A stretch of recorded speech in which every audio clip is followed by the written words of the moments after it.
क्या हम सभी ने कभी इस बात पर गहराई से गौर किया है कि मतलब हमारी भावनाओं और हमारी खुशियों का रिमोट कंट्रोल आखिर किसके हाथ में है? ये ये सच में एक बहुत ही दिलचस्प सवाल है। है ना? अगर हम रोजमर्रा की जिंदगी को देखें तो सुबह बहुत अच्छे मूड में उठते हैं, लेकिन सड़क पर गाड़ी चलाते हुए कोई अचानक से कट मारकर निकल जाता है। और बस वही मूड खराब। बिल्कुल। या फिर ऑफिस पहुंचते ही कोई सहकर्मी एक हल्का सा ताना मार देता है और हमारा पूरा दिन खराब हो जाता है। सोशल मीडिया पर भी तो यही होता है। किसी अनजान इंसान का एक मामूली सा नेगेटिव कमेंट हमारी रातों की नींद उड़ा देता है। एकदम सही बात है। अक्सर ऐसा देखने को मिलता है कि किसी ने कुछ कड़वा कहा और इंसान पल भर में अपना आपा खो बैठता है। तो मैं ये सोच रहा था कि क्या सड़क पर चलता कोई अजनबी या इंटरनेट पर बैठा कोई अनजान व्यक्ति हमारी मानसिक स्थिति तय कर सकता है? यही तो सबसे बड़ी समस्या है।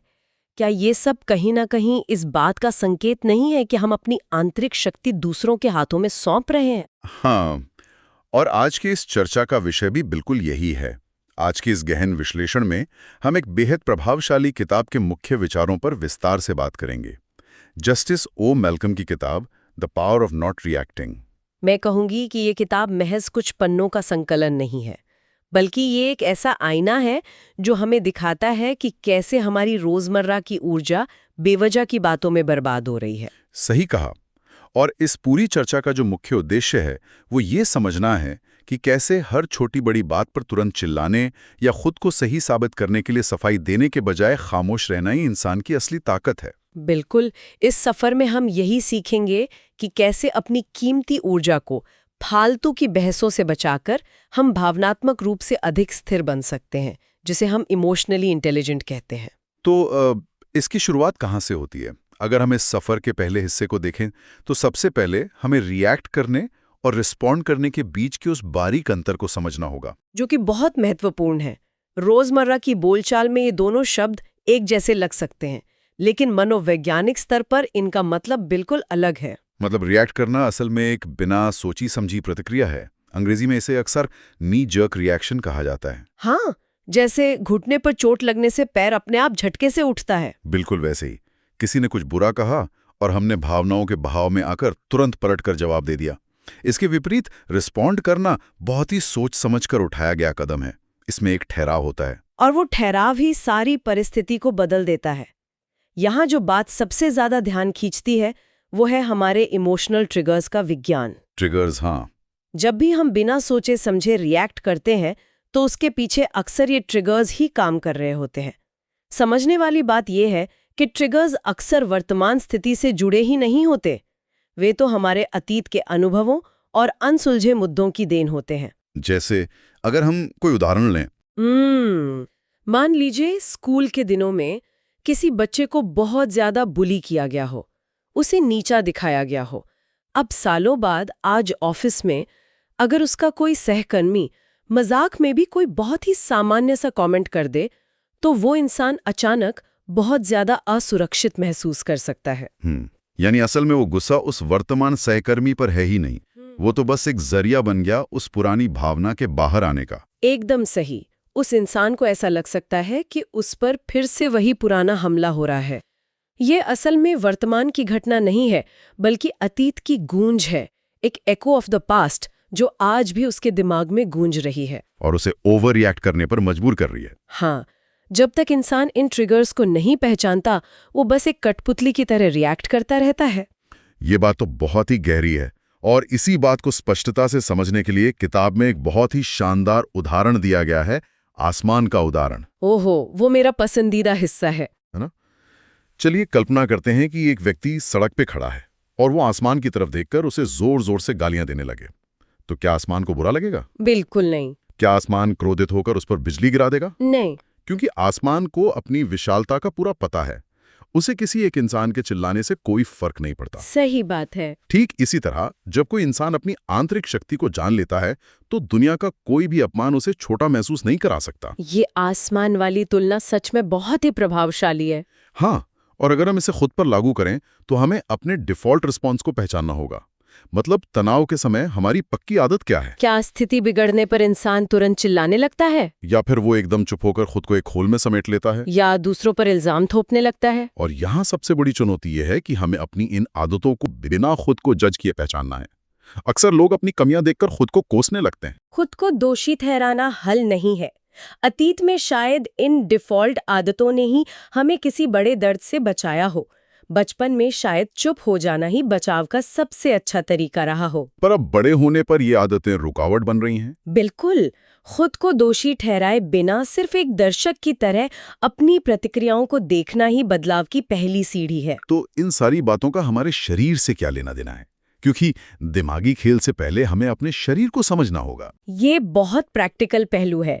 जब भावनाएं हावी होती हैं तो शरीर दिमाग से भी पहले संकेत देने लगता है, एक अलार्म सिस्टम की तरह। बिल्कुल। जैसे बहस के समय दिल की धड़कन का तेज हो जाना, सांसों का उथला होना या पेट में एक अजीब सी ऐंठन महसूस होना, जिसे नॉट इन अ स्टमक कहते हैं। जैसे जब किसी को प्रेजेंटेशन देनी होती है, मंच पर जाने से ठीक पहले जो घबराहट होती है, गले का सूखना, वो सब शरीर का संकेत है। हाँ, शरीर बता रहा है कि अंदर भावनात्मक उथल-पुथल चल रही है और वो किसी खतरे के लिए खुद को तैयार कर रहा है। अगर हम कल्पना करें कि हमारे दिमाग के अंदर एक लाल रंग का स्टॉप साइन या पॉज बटन लगा हुआ है, जब भी किसी से तीखी बहस हो रही हो, गुस्सा सातवें आसमान पर हो और कुछ बहुत ही कड़वा कहने का मन कर रहा हो, तो ठीक उसी पल वो पॉज बटन दबाना है। हाँ, ये 1 या 2 सेकंड का ठहराव हमें सोचने का मौका देता है कि क्या मेरी ये बात हालात को सुधारेगी?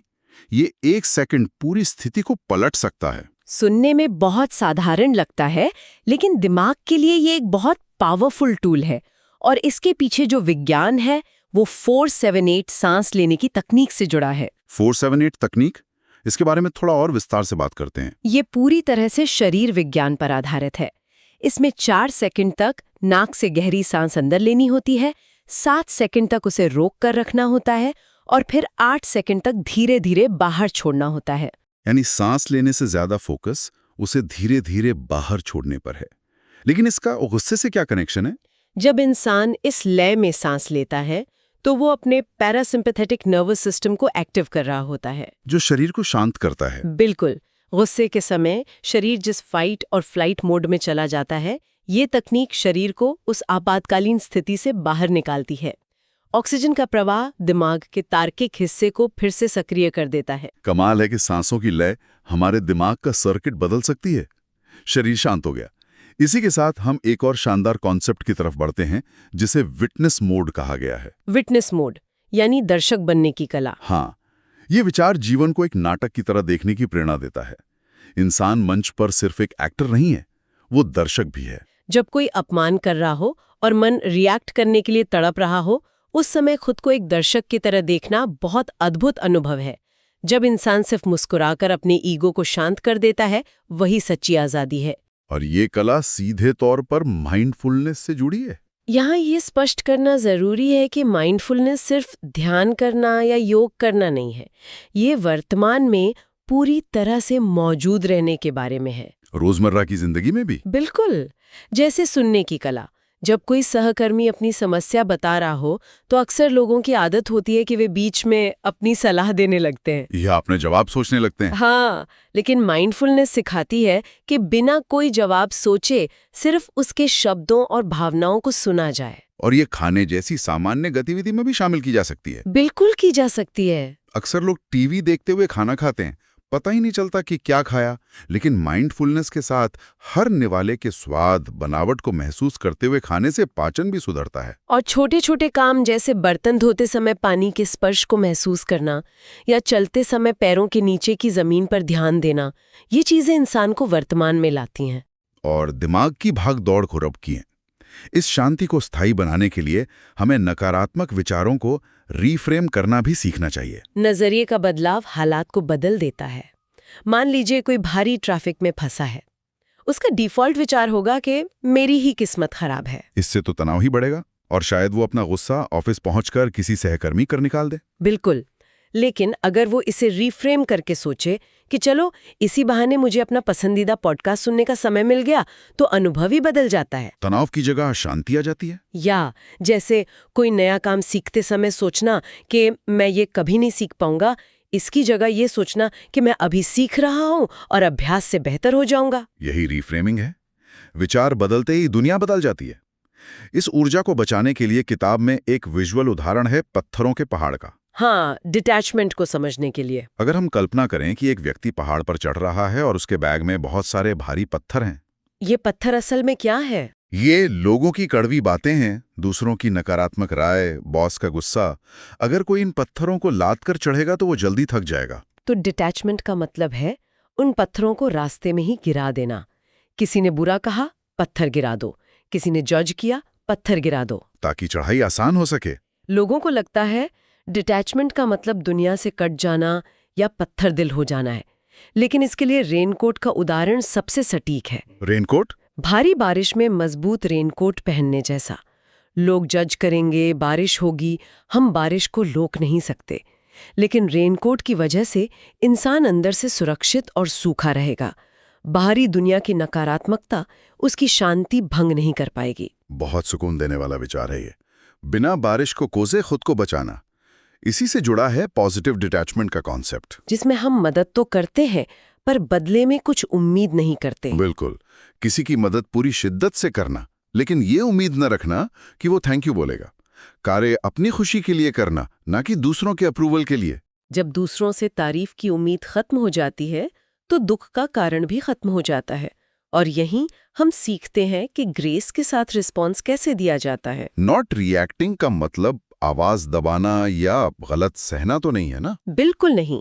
अगर कोई बदतमीजी करे तो गालियों से जवाब देने के बजाय शांति से कहना, मुझे ये लहजा पसंद नहीं, हम बाद में बात करेंगे। ये ग्रेस के साथ रिस्पॉन्स देना है। इससे सामने वाले को वो ड्रामा नहीं मिलता जिसकी वो उम्मीद कर रहा था। सही कहा। उसकी नकारात्मक ऊर्जा वहीं खत्म हो जाती है। हमें समझना होगा कि ऊर्जा एक सीमित संसाधन है। इसे फालतू बातों पर, जैसे ट्रैफिक में हॉर्न या सोशल मीडिया कमेंट पर बर्बाद नहीं करना चाहिए। इग्नोरेंस या उपेक्षा भी एक शानदार रिस्पॉन्स है। हाँ, हर भौंकने वाले कुत्ते पर पत्थर फेंकने से मंजिल तक नहीं पहुंचा जा सकता। जब हम अपनी ऊर्जा बचाते हैं तभी सहानुभूति और करुणा के लिए जगह बनती है। सहानुभूति मतलब दूसरों के दर्द को समझना और करुणा मतलब उसे कम करने की चाह रखना। लेकिन इसमें एक सीमा भी है। हाँ, दूसरों की भावनाओं को ठीक करना हमारी जिम्मेदारी नहीं है। हम उनके साथ खड़े हो सकते हैं, लेकिन उनका सारा बोझ अपने कंधों पर नहीं ले सकते। अपनी ऊर्जा सुरक्षित रखना बहुत जरूरी है, और इसके लिए एक छोटी सी एक्सरसाइज बताई गई है, मेरी शांति मेरी जिम्मेदारी वाली। बिल्कुल। मुश्किल समय में अपना हाथ अपनी छाती पर रखकर खुद से कहना, मेरी शांति मेरी जिम्मेदारी है। बाहर का मौसम चाहे कैसा भी हो, मेरे भीतर का मौसम मेरे हाथ में है। ये बहुत गहरी बात है। अगर हम इस पूरे विश्लेषण को समेटें तो निष्कर्ष यही है कि खामोशी कोई कमजोरी नहीं है, बल्कि सबसे बड़ी मैच्योरिटी है। एक लीडर वो नहीं होता जो सबसे ज्यादा बोलता है, बल्कि वो होता है जो शांति से सुनता है। असली ताकत शोर में नहीं, सन्नाटे में है। तो जरा सोचिए, अगली बार जब कोई जानबूझकर उकसाने की कोशिश करे, तो क्या सबसे बड़ी जीत यही नहीं होगी कि बस चुप रहकर हल्की सी मुस्कान के साथ उन्हें देखा जाए? बिना संघर्ष के उनकी उम्मीदों को चौंका देना ही शायद असली ताकत है।